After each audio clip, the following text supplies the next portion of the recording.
Hey, I'm Jake. I make RPG supplements and videos about Pathfinder 2, or PF2. I love PF2, and as a longtime player of D&D and others, I want to share my thoughts on things I find along my journey. Clerics are misleading.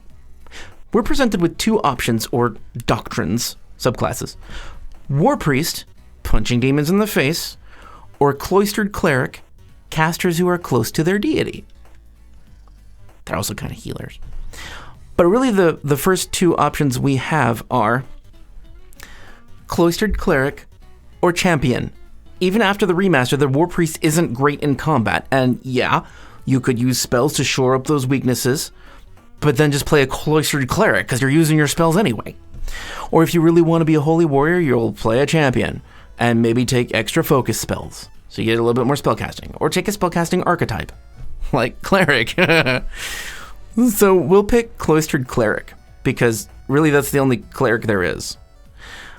But that doesn't mean we don't have decisions to make. We have a lot of choices to make, starting with, are you a heal stick? Now, if you're coming from 5e, you've probably never had to make this decision before, because 5e characters don't die. If you're coming from 3.5 D&D or PF1 or another system, you'll know that with a DM who isn't a vindictive asshole to you, you probably don't need a heal stick.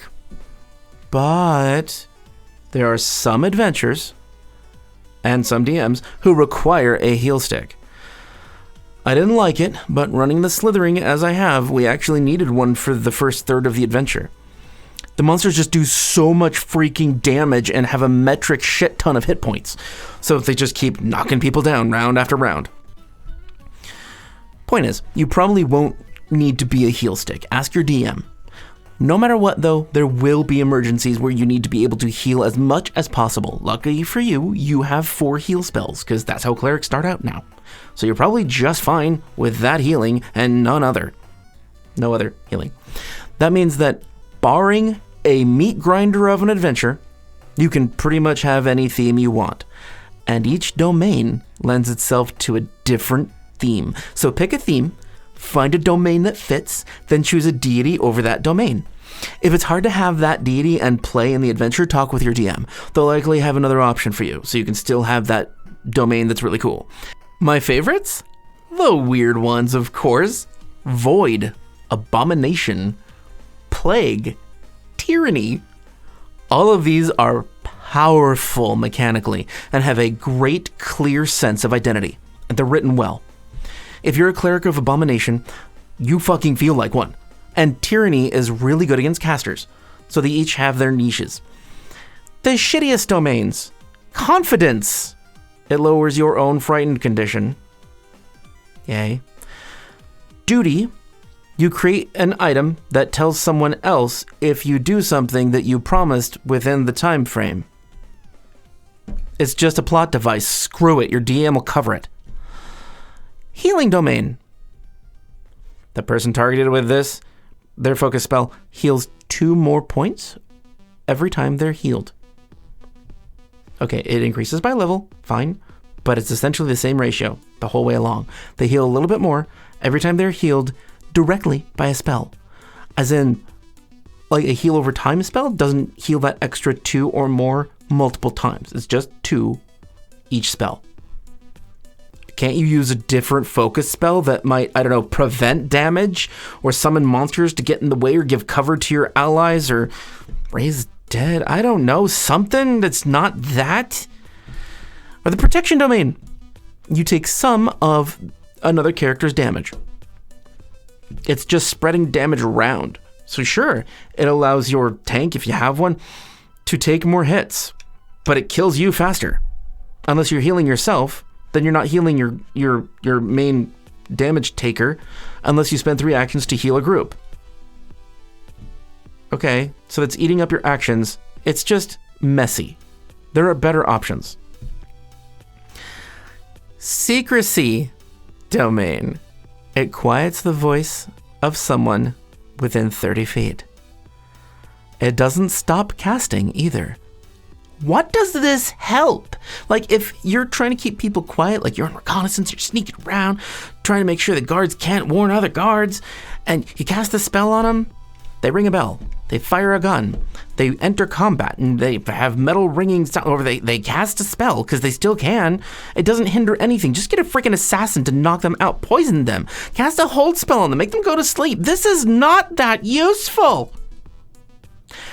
Or the time domain. You just delay a source of damage by 1 round. That's it. It doesn't stop anything. And you spend a spell doing it. You'd be better off with another heal spell, another basic heal spell, than the time domain's focus spell. Or the truth domain. Everyone knows you're telling the truth, as far as you know, for a little while. If you're gonna lie, just use deception. If you're gonna tell the truth, just tell the fucking truth. Who needs a spell to verify, to guarantee? Okay. A huge strength that clerics have is that they are the taste that tastes great with everything. You can make any other character, and if you have a theme or a feel you're looking for, you can choose Cleric, take divine spells that support your job in the party, and take a domain feat for a focus spell that boosts your theme and capability. This can make a huge difference in your character's effectiveness and level of fun. Like, let's say you want to play a fighter, and you realize you want to be better at applying conditions in melee combat. Abomination domain. You can apply the sickened, stupefied, and frightened conditions in a 5-foot emanation. Or maybe you tend to get screwed by immobilizing spells, so you take the freedom domain to immediately escape all magical, immobilizing, and grab effects, as well as stride. It's awesome. There are options for people who need to boost their own survivability or be better in a social setting. The flexibility with Cleric is almost limitless. And speaking of flexibility, remember that it's more important to stretch after you exercise than before, as stretching a tendon just 4% beyond its original length can cause permanent damage. So warm up first, then stretch. You'll be more flexible and feel better. And you won't break any of the strings in your arms and legs. Like and subscribe for more life hacks and silly shit.